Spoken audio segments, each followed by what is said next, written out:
Okay, update for my TMX Taco Racer build. Shopee Gaming tayo. So this is an LED 7-inch headlight with bracket. Kung titingnan nyo, may space siya dito. So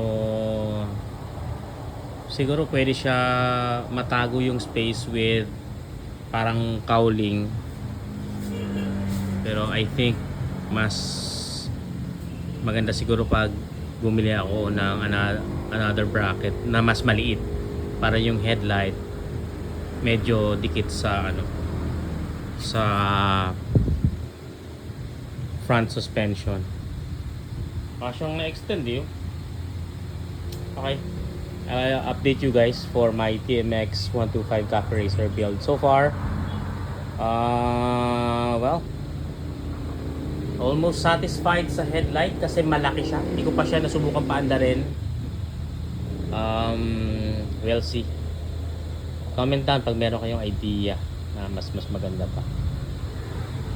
Peace out.